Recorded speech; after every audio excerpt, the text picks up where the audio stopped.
Gold, trusted gold buyers. మీరు తాకట్టు పెట్టిన బంగారాన్ని విడిపించి ఈ రోజు ఉన్న మార్కెట్ ధరకు కొనబడను.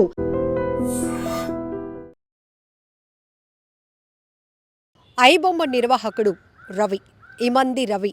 ఇప్పుడు సోషల్ మీడియా మొత్తం ఎక్కడ చూసినా ఒకటే ట్రోల్స్ నడుస్తున్నాయి.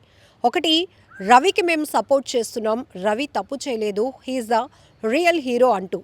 ఎందుకంటే అంత భారీ బడ్జెట్లతో సినిమాలు తీసేస్తున్నాం, హీరో హీరోయిన్లకు లక్షలు కాదు కోట్లు రెమ్యునరేషన్ ఇస్తున్నాం, అందుకే టికెట్ల రేట్లు పెంచేస్తున్నాం అని చెప్పినటువంటి సినిమా పెద్దలకు ఒక జలక్ ఇవ్వడమే కాదు, పేదవాడికి సినిమాలను దగ్గర చేశాడు ఐబొమ్మ రవి అనేది ఒక వర్గానికి సంబంధించినటువంటి పబ్లిక్ ఎవరైతే ఉంటారో వాళ్ళ నుంచి వస్తున్నటువంటి వెర్షన్.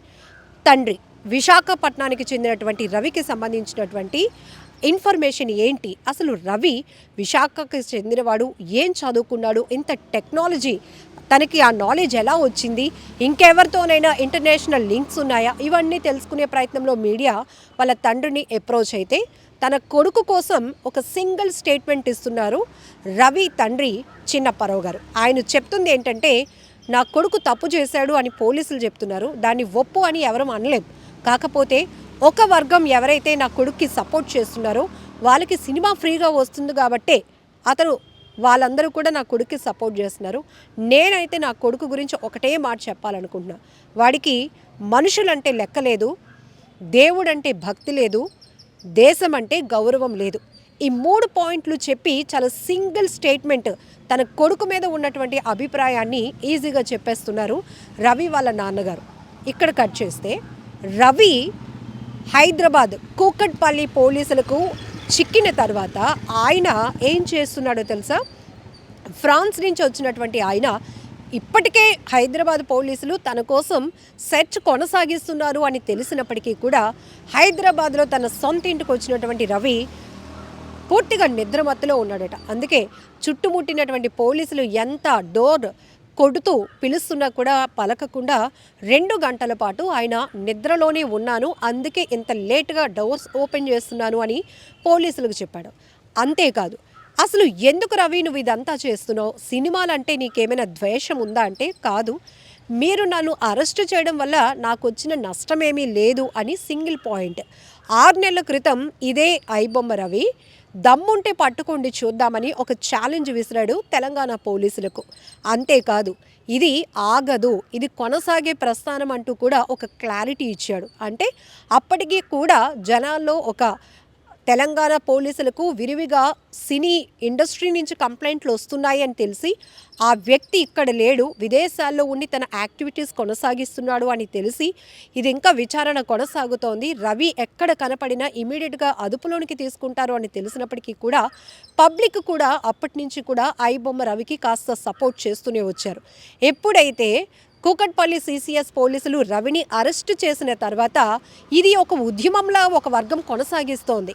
ఎందుకు అంటే, రవికి మేము సపోర్ట్ చేస్తున్నాం, ఒక పేదవాడు 15,000 నుంచి 20,000 సంపాదించే ఒక వ్యక్తి తన కుటుంబాన్ని సరదాగా సినిమాకి తీసుకెళ్దామన్నా నెలలో 2,000 రూపాయలు ఎలా వెచ్చించగలడు, ఇది రవికి సపోర్ట్ చేస్తున్నటువంటి నెటిజన్ల వెర్షన్. అంతేకాదు, అతను అంత తప్పు చేస్తే ఇప్పటికీ కోట్లు కొల్లగొట్టి ఆర్థిక లావాదేవీల్లో నేరస్తులైన వాళ్ళు తప్పించుకొని విదేశాల్లో తిరుగుతుంటే ఒక సామాన్యుడి పైన మీ ప్రతాపం చూపిస్తున్నారా అంటూ పోలీసులకు కూడా కౌంటర్లు ఇచ్చే నెటిజన్లు కూడా కనపడుతున్నారు. ఇక ఇక్కడ 2 ఇంట్రెస్టింగ్ పాయింట్లు ఏంటంటే, రవిని అదుపులోనికి తీసుకున్నాక రవి పోలీసులకు ఒకే ఒక మాట చెప్పాడంట. ఆ ఒక్క మాటలో 2 అర్థాలు. ఒకటి, ఛాలెంజ్ విసరడం అనేది 6 నెలల క్రితం జరిగింది. అదే ఫ్లోలో ఆయన చెప్పింది, మీరు నన్ను అరెస్ట్ చేసినా నేను పెద్దగా ఏమీ నష్టపోను, ఐఆమ్ సింగిల్ అని.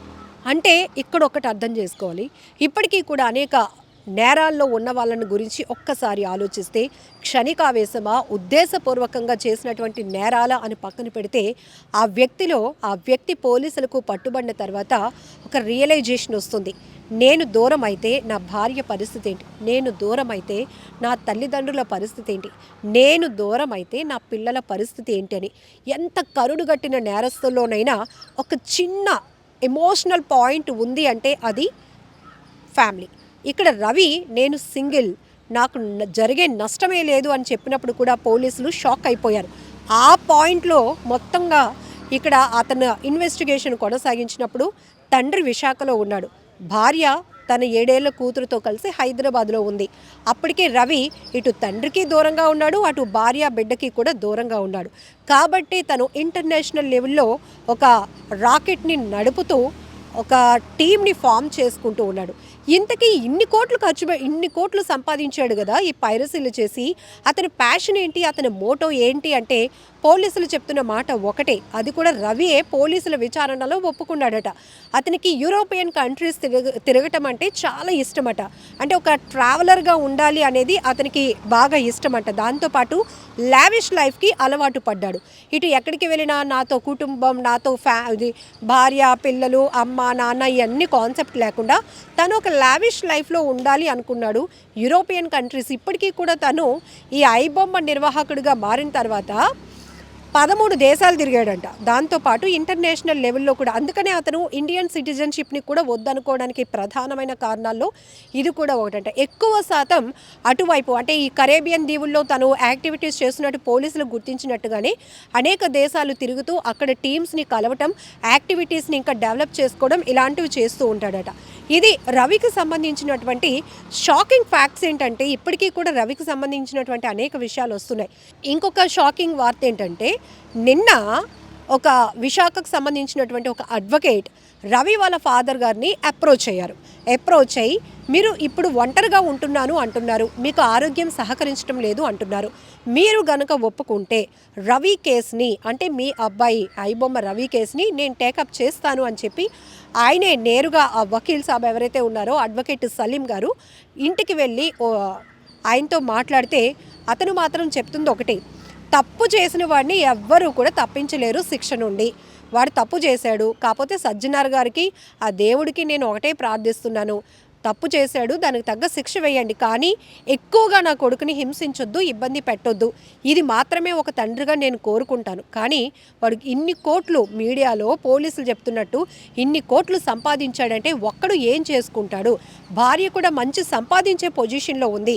వీడు ఒకవేళ ఏ ఉద్యోగం చేయకపోయినా తనని ప్రేమగా చూసుకుంటుంటే ఆమెకు వచ్చే 1,00,000 జీతంతోనే నా కొడుకును కూడా చూసుకోగలిగేది అంటూ కోడలి పైన ఉన్నటువంటి తన అభిప్రాయాన్ని, కొడుకు పైన ఉన్నటువంటి తన అభిప్రాయాన్ని వెరీ క్లియర్గా చెప్పుకొని వస్తున్నారు. ఇది వెర్షన్. సో ఇక్కడ ఒక అడ్వకేట్ కూడా నేరుగా అప్రోచ్ అయినా కూడా రవి తరపున వాదించడానికి ఒక అడ్వకేట్ ముందుకొచ్చిన కుటుంబం నుంచి ఎవరు కూడా ఇనిషియేట్ తీసుకోవడానికి లేదు. ఇప్పుడు ఇంకొక ట్విస్ట్ ఏంటంటే ఈ రవి కేసులో ఇప్పటికే చెప్పారు సజ్జనార్ గారు, ఇంకా దీని వెనకతల మనీ లాండరింగ్ కావచ్చు, అలానే ఈ ఐబొమ్మ సైట్లు ఏదైతే హెచ్డి ప్రింట్తో పైరసీ జరిగినటువంటి కోణంలోనే కొన్ని అడ్వర్టైజ్మెంట్లు వాళ్ళు కూడా అప్రోచ్ అయ్యి కోట్లు ఇప్పుడు సంపాదించిన ఈ డబ్బులన్నీ ఎక్కడివి అంటే జనాలు చెల్లించినవి కాదు, అడ్వర్టైజ్మెంట్లు, డిఫరెంట్ ఆస్పెక్ట్లో ఉన్న అడ్వర్టైజ్మెంట్ల నుంచి వచ్చినవి అని చెప్తున్నారు. దాంతోపాటు బెట్టింగ్ యాప్స్ ప్రమోట్ చేస్తూ వచ్చిన యాడ్స్ వల్ల కూడా విరివిగా కోట్లలో ఇతనికి అమౌంట్ వచ్చి పడింది. మరి ఐబొమ్మ సైట్లోకి వెళ్ళి ఆ సినిమాను ఫ్రీగా చూడాలి అనుకున్న వాళ్ళు కొంతమంది అయినా బెట్టింగ్ యాప్స్కి ఎడిక్ట్ అవుతారు కదా. సో ఇదేదో బాగుంది, మనం కూడా అలా అనుకున్న వాళ్ళు కూడా ఉన్నారు, కాబట్టి అలా నష్టపోయిన వాళ్ళు కూడా ఉన్నారు అని కూడా సజ్జనార్ గారు చెప్పారు. ఇంకొక ట్విస్ట్ ఏంటంటే ఇప్పటికీ ఆయన లక్షల మంది వ్యక్తిగత ఇన్ఫర్మేషన్ అనేది రవి దగ్గర ఉంది. ఇతను మిస్యూజ్ చేయాలి అనుకుంటున్నాడు కాబట్టి, ఈ చీకటి కోణాన్ని విస్తరించాలి అనుకున్నాడు కాబట్టి ఒక దగ్గర ఎండ్ కార్డ్ లేకుండా తను తన రిలేషన్స్ని, తన టీమ్ని ఇంకా ఎక్స్పాండ్ చేసుకుంటూ వెళ్ళటానికే అతను ఇండియన్ సిటిజన్షిప్ని కూడా కాదనుకొని కరేబియన్ దీవుల్లో ఇతర దేశాల్లో దీన్ని ఇంకా కొనసాగిస్తున్నాడు. అంటే మన ఇండియన్ అయ్యుండి ఇలాంటి పైరసీలు చేసి అటు తెలుగు సినీ ఇండస్ట్రీకి, బాలీవుడ్, టాలీవుడ్ ఇండస్ట్రీ వాళ్ళు కూడా ఇప్పటికే కోట్ల రూపాయలు నష్టపోయాం ఈ ఐబొమ్మ వల్ల అని గతంలో హార్డ్ డిస్క్లో 21,000 సినిమాలు 1972లో విడుదలైన గాడ్ ఫాదర్ నుంచి నేటి ఓజీ సినిమా వరకు అన్ని పైరసీలు చేసినట్టు అక్కడ ఏదైతే ఒక ఎగ్జిబిషన్ లాగానే అతను ఏవైతే సినిమాలు పైరసీలు చేశాడో ఆ కాపీస్కి సంబంధించి కూడా ఎగ్జిబిట్ చేసి చూపించినటువంటి పరిస్థితులు అందరూ షాక్ అయ్యారు. కానీ నెటిజన్లు మాత్రం కొంతమంది ఒక వర్గం వాళ్ళు మాత్రం ఖచ్చితంగా ఇప్పటికీ అన్ని వర్గాల్లో అంటే ఇటు పోలీసులు లేకపోతే లాయర్లు, డాక్టర్లు, మీడియా అందరూ ఐబొమ్మ సినిమాలో పిల్లలకి కుటుంబం మొత్తం సినిమా చూపించిన వాళ్ళే. అలా అయితే ఐబొమ్మని ఇన్స్టాల్ చేసుకున్న వాళ్ళు కూడా నేరస్తులే అవుతారు అనే అంటే ఆ స్థాయిలో రవికి సపోర్ట్ ఇస్తున్నారు జనం. ఇంకొక వైపు సామాన్యుల వెర్షన్ కూడా ఒక వ్యక్తిని అరెస్ట్ చేసే ముందు ఇది ఒక పెద్ద పైరసీ ర్యాకెట్ అని తెలంగాణ పోలీసులు చెప్తున్నట్టే సామాన్యుల వెర్షన్ కూడా ఎందుకు తీసుకోవటం లేదు? సినీ పెద్దలతో కూడా సంప్రదింపులు జరిగి ఇలాంటి పైరసీలు రాకుండా ఉండాలంటే, ఇలాంటి ర్యాకెట్లు కొనసాగకుండా ఉండాలంటే అందుబాటులోనికి తీసుకురావాల్సిన ప్రైజెస్ గురించి కూడా ఎందుకు ఇనిషియేట్ తీసుకోలేకపోతున్నారు అని కూడా చాలామంది కామెంట్ల ద్వారా తమ మీమ్స్ కూడా రిలీజ్ చేస్తూ అనేక పోస్టులు రిలీజ్ చేస్తూ వాళ్ళ మనసులో రవికి ఏ రకమైన సపోర్ట్ ఇస్తున్నారు, ఏం జరిగింది అని చెప్తూ కూడా అనేక మంది తమ భావాలను వ్యక్తపరుస్తున్నటువంటి పరిస్థితి. ఫైనల్గా పోలీసులకు కూడా ఒకటే తెలుసు, రవిని అరెస్టు చేసినంత మాత్రాన పైరసీ రాకెట్ అనేది ఆగిపోదు అని. ఇలాంటి సైట్లు ఇంకా చాలా ఉన్నాయి, వాళ్ళ మీద కూడా మేము ఫోకస్ చేసాం, ఇప్పటికీ కొంతమందిని అరెస్ట్ చేశామనేది కూడా వాళ్ళు చెప్తున్నారు. మరి సామాన్యుల వెర్షన్ ఏదైతే ఉందో సినిమా అందుబాటులోనికి వచ్చినప్పుడే, సినిమా థియేటర్కి ప్రేక్షకుడు వెళ్ళి చూసినప్పుడే ఇలాంటి పైరసీలను ఎవ్వరూ ఎంకరేజ్ చేయకుండా ఉంటారు అని. ఇది ఫైనల్ థీమ్ ఏంటి అంటే కనుక సామాన్యుల అభిప్రాయాల్ని కూడా సినీ పరిశ్రమ పెద్దలు, పోలీసు వ్యవస్థ కూడా పరిగణలోనికి తీసుకొని ఈ కేసుని టేకప్ చేయమని. మరొక ట్విస్ట్, ఈడీ కూడా ఇంటర్ఫీర్ కాబోతోంది. ఈ కేసుని ఈడీ కూడా పూర్తి స్థాయి ఆధారాలు సేకరిస్తోంది. ఈ మనీ ట్రాన్సాక్షన్స్కి సంబంధించి కానీ క్రిప్టో కరెన్సీస్కి సంబంధించినటువంటి ఏదైతే ఇవి కొన్ని సైబర్ నేరాలు ఉంటాయో వాటికి సంబంధించిన ఆర్థిక లావాదేవీలు కూడా ఈ రవి టీం ద్వారా జరిగినట్టు కూడా గుర్తించిన నేపథ్యంలోనే అనేక సెక్షన్స్, ఎఫ్ఐఆర్లు చాలా సెక్షన్స్ అయితే పెట్టారు. ఇవన్నీ కూడా ఐటీకి సంబంధించినటువంటి సెక్షన్స్ ఉన్నాయి కాబట్టి ఎలాంటి శిక్ష పడబోతోంది రవికి, ఎలా ఉండబోతోంది ఈ కేసు అనేది ప్రతి ఒక్కరికి ఒక రకమైన ఆసక్తి కలిగిస్తోంది. నిజంగా ప్రస్తుతం ఉన్నటువంటి సమాజం దేనికి ప్రయారిటీ ఇస్తుంది?